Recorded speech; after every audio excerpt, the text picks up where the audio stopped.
Tanggal 22 Maret 2023 merupakan tanggal 29 Sya'ban 1444 Hijriah, di mana BMKG bersama dengan Departemen Agama dan stakeholder lainnya dari Ormas-Ormas Islam akan melaksanakan pengamatan Ru'yatul Hilal di lokasi yang baru ini hari ini ya.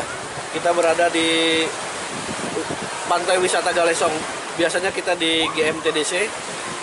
Itu karena beberapa kali di sana tidak optimal pengamatan. Kita coba di sini, kalau dilihat ininya lebih bagus, penguapannya dan jarak pandang lebih jauh juga.